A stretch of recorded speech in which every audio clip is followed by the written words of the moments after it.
மகர ராசி அன்பர்களே வணக்கம். மகர ராசியினருக்கு புதன் பெயர்ச்சி பலன்களை நாம் பார்க்க போகிறோம்.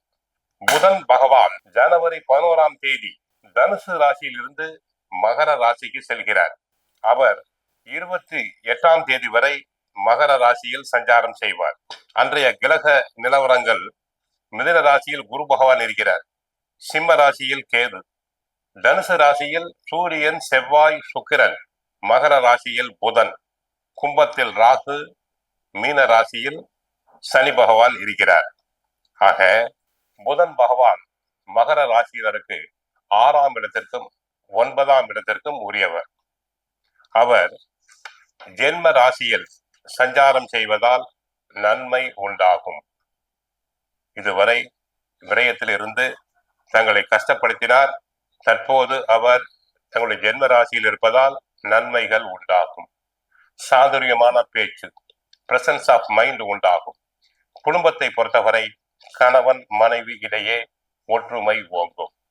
ஒருவரை ஒருவர் நன்றாக புரிந்து கொள்வர். ஒரு மியூச்சுவல் அண்டர்ஸ்டாண்டிங் இருக்கும். குடும்பத்தில் தரங்கலான காரியங்கள் நல்ல விதமாக நடைபெறும். பழைய கடன்களை அடைப்பீர். பண வரவுகள் நல்லபடி உண்டாகி தங்களுடைய தேவைகள் அனைத்தும் பூர்த்தியாகும். உத்தியோகத்தை பொறுத்தவரை உத்தியோகத்தில் நியாயமாக கிடைக்க வேண்டிய பதவி உயர்வுகள் கிடைக்கும். தாங்கள் விரும்பிய இடத்திற்கு இடமாற்றங்கள் தங்களுக்கு கிடைக்கும். உத்தியோகத்தில் நன்றாக புகழ் பெறுவீர். பிறருடைய வேலைகளையும் சேர்த்து செய்து உயர் அதிகாரியுடைய பாராட்டுதல்களை பெறுவீர்கள். வேலை இழந்தோருக்கு நல்ல விதமாக வேலை கிடைக்கும்.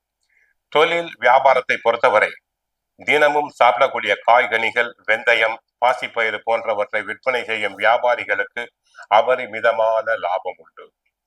நிறைய பொருள் சேர்க்கை உண்டாகும்.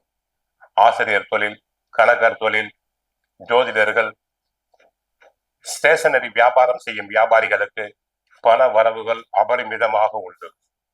ஐடி துறை அன்பர்களுக்கு நல்ல சம்பள உயர்வு உண்டு.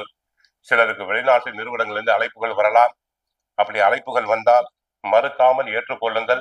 எதிர்கால வாழ்வுக்கு நல்ல ஒரு அடித்தளம் அமையக்கூடிய ஒரு சந்தர்ப்பம் தங்களுக்கு உண்டு. ஐடி துறையில் நன்கு புகழ் பெறுவீர்கள். வேலை இழந்தோருக்கு நல்ல விதமாக வேலை கிடைக்கும். பத்திரிகை துறை அன்பர்களுக்கு நன்கு புகழ் பெறுவீர். பெரிய பெரிய அரசியல்வாதிகள் தொடர்புகள் உண்டாகும். விஐபிஸின் தொடர்புகள் தங்களுக்கு உண்டாகும். தரகு கமிஷன் ஏஜென்சி துறையில் ஈடுபடும் அன்பர்களுக்கு பல மடங்கு லாபம் பெருகும். அலைச்சலும் அதிகமாக இருக்கும். வீண் அலைச்சலால் உடலில் அசதி, சோர்வு வந்து விலகும். ஜவுளி வியாபாரிகளுக்கு வெளிநாடுகளுக்கு தாங்கள் ஏற்றுமதி செய்வீர். நிறைய பொருள் வரவு உண்டாகும். புது புது டிசைன்களை அறிமுகப்படுத்துவீர். கல்வித்துறையை பொறுத்தவரை மாணாக்கர்கள் நன்றாக படிப்பர், புகழ் பெறுவர். போட்டித் தேர்வுகளில் கலந்து கொண்டு வெற்றி பெறுவர். நல்ல மதிப்பெண்களை பெறுவர். சிலர் உயர் கல்விக்காக வெளிநாடுகள், வெளி மாநிலங்களுக்கு சென்று வரலாம். கலைத்துறை அன்பர்களுக்கு நன்மைகள் பெருகும். சிலர் கலைத்துறை சம்பந்தமாக அயல்நாடு சென்று வரலாம். கோயிலுக்கு சென்றால் புதன் பகவானை வழிபடுங்கள். மகாவிஷ்ணுவை வழிபடுங்கள். விஷ்ணு சகஸ்ரநாமம் பாராயணம் செய்யுங்கள். வாழ்க வளமுடன், மங்களம் உண்டாகட்டும்.